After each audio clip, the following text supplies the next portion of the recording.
Kasama sina Jopet Aguilar at Mason Amos, posibleng magkaroon ng mga base ang Gilas Pilipinas sa mga tuntunin ng post-defense at shooting, at magkaroon ng mas malusog na kombinasyon ng matalinong pamumuno ng veterano at mataas na potensyal na kabataan.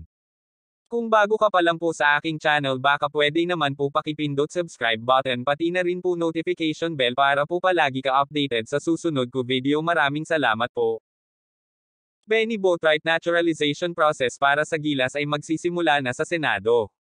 Inihain ni Samahang Basketball ng Pilipinas Chairman Sonny Angara ang Senate Bill No. 2646 na sinisimulan ang proseso ng naturalisasyon ng Gilas Pilipinas ng 27 anyos na phenom na si Benny Boatwright. Patuloy ang pagbuo ng Gilas Pilipinas para sa kinabukasan dahil nagsimula na sa Senado ang proseso ng naturalization para sa dating import ng San Miguel na si Benny Boatwright. Noong Lunes 29 ng Abril, inihain ni Senador Sonny Angara ang Senate Bill No.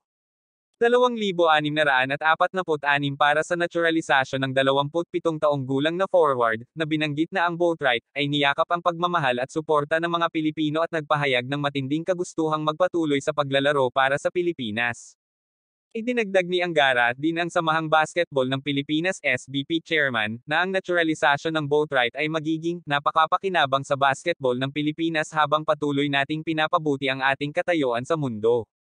Sa conference na iyon, ang 6'8" stretch big ay nag-average ng napakalaking 35.6 points, 12.0 rebounds, 3.4 assists, at 1.0 block, na natalo lamang sa kanyang kandidatura para sa Best Import Award dahil sa hindi sapat na laro.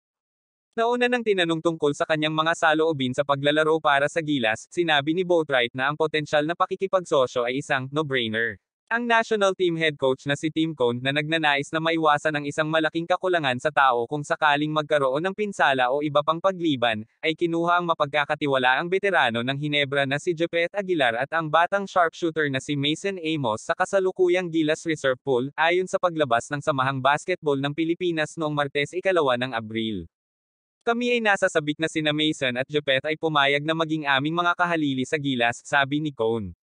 Ipinakita sa amin ang unang window ng FIBA na medyo payat kami sa lineup namin after AJ Edo, Junmar Fajardo, and Jamie Malonzo missed our game versus Chinese Taipei dahil sa injuries, at siyam lang ang natira sa amin mga manlalaro at si Jopet lamang bilang kapalit upang makagawa ng 10.